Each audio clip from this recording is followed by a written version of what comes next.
Bismillahirrahmanirrahim. Assalamualaikum warahmatullahi wabarakatuh. Jumpa lagi kita di channel Sumber Dakwah Official. Nah, oke, kali ini kita akan melihat apa itu berita politik masih tentang masalah pemilu. Oke, tanpa berlama-lama langsung saja kita melihat videonya. Bismillahirrahmanirrahim. Let's go.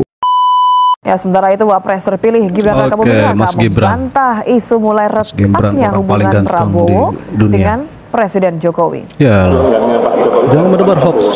Oh, betul Mas. Betul Mas Gibran. Tidak ada yang renggang. Kita makin dekat. Iyalah.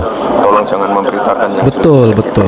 Pemirsa, Presiden terpilih 2024 Prabowo Subianto menjelaskan Indonesia akan menjadi negara yang kuat dan makmur jika unsur-unsur pimpinan saling bekerja sama. Prabowo juga menambahkan setiap pertandingan dan persaingan harus diakhiri dengan kerjasama bahu-membahu membangun bangsa. Dari analisa-analisa banyak pihak bahwa Indonesia ini arahnya adalah akan menjadi negara yang kuat, yang makmur. Betul. Oleh pesawat Pak Prabowo. Tetapi ada syaratnya.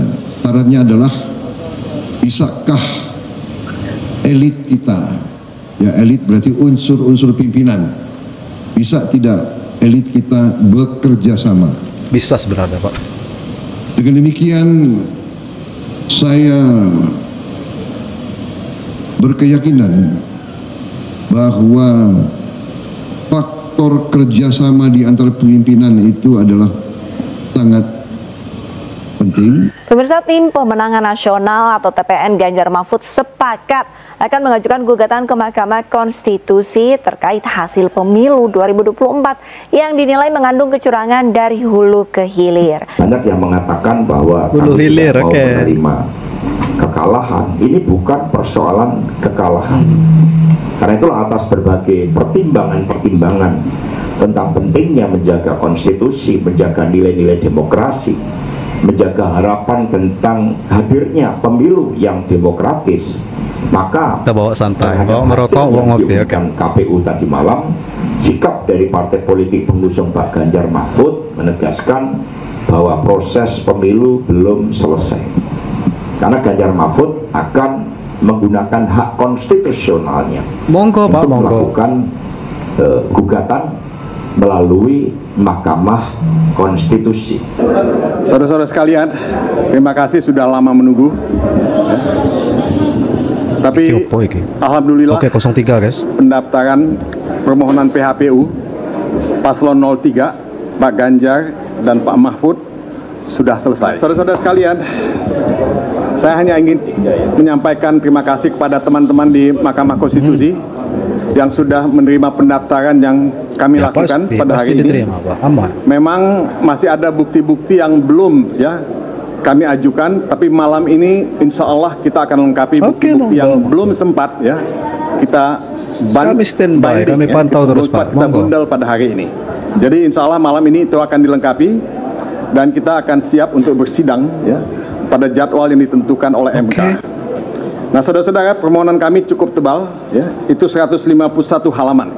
Seperti juga sudah diungkapkan di media, kami meminta diskualifikasi kepada pasangan Paslon 02 yang menurut hemat kami telah didaftarkan dengan melanggar ketentuan hukum dan etika. Dan itu sebetulnya sudah dikonfirmasi oleh bawa santai, bawa ngopi, bawa dan terakhir oleh DKPP. Tapi saya tidak ingin detail mengenai hal ini. Saya hanya ingin memberikan semacam indikasi. Kemudian juga tentu karena ada diskualifikasi, kita juga memohon pemungutan suara ulang di seluruh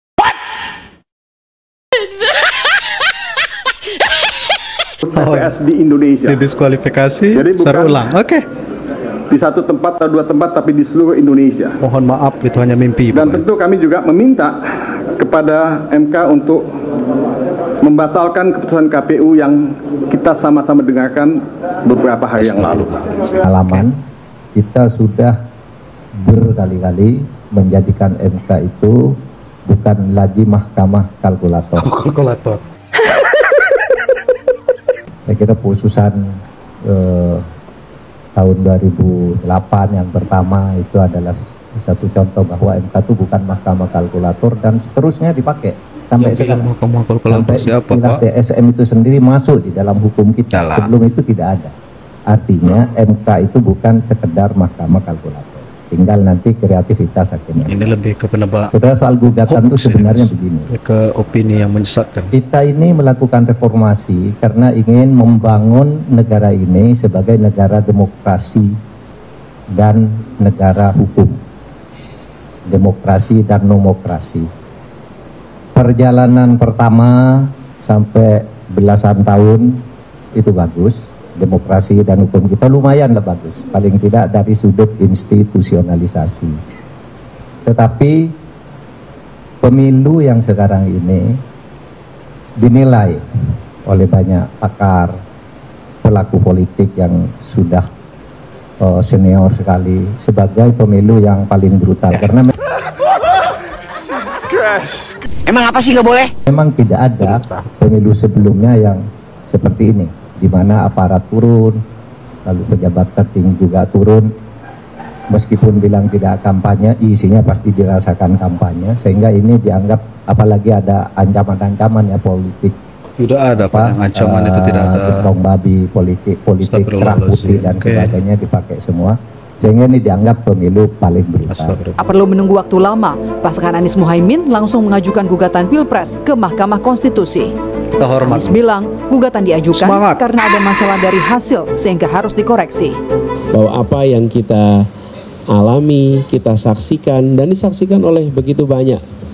Media pun menyaksikan, publik pun menyaksikan. Dari mulai aspek kebijakan nih, aturan sampai eksekusi ada banyak di situ problem.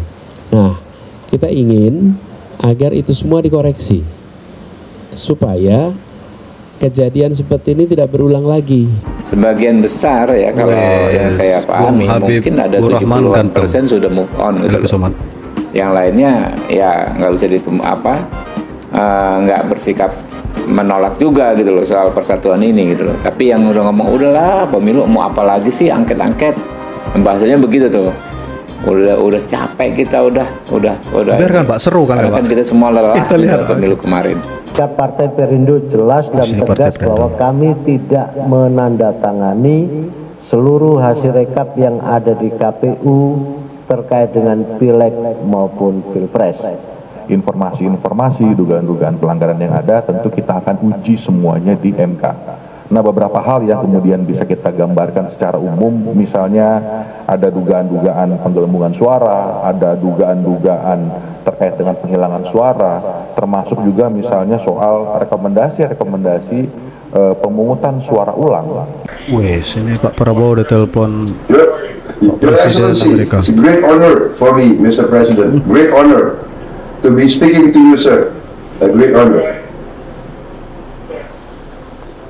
Really happy to see the significant win you had, and so congratulate you on your electoral victory. Di Amerika ini pandai cari-cari muka, guys. Habis disenggol Pak Prabowo langsung cari muka.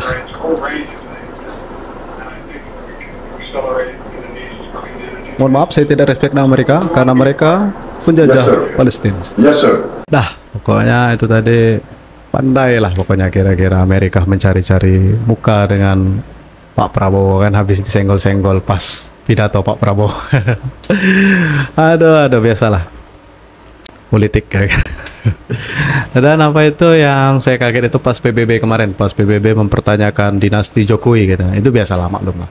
PBB kan habis juga disenggol atau disentil Pak Prabowo masalah HAM kemarin kan, yang katanya mereka apa itu mengajarkan kita arti HAM tapi mereka sendiri yang itu langsung mereka serang balik, kira-kira counter. Oke, pokoknya selepas dari itu kita sih santai, kita sih anteng, kita sih adem ayem, pokoknya kita monggo kita lihat apa itu hasil sidang dari proses persidangan di MK dari gugatan 01 maupun 03 pun kita lihat, kita pantau dari rumah tentunya, jangan turun ke jalan. Nah itu apalagi bulan Ramadan kan, sayang puasanya, teriak-teriak haus, bentrok dengan aparat auto mengurangi pahala, lebih dari itu bisa batal. Dah saya akhiri, tetap ingat pesan saya, jangan mau dipecah belah, jangan mau diadu domba, jangan mau terprovokasi, apalagi termakan isu hoax. Kata Mas Gibran, itu hanya hoax antara Pak Prabowo dan Pak Jokowi, retak itu hanya hoax. Yang ada makin erat, makin romantis. Insyaallah. Dah saya akhiri, semoga video tadi menambah informasi yang terbaru bagi kita. Wabillahi taufiq wal hidayah. Wassalamualaikum warahmatullahi wabarakatuh.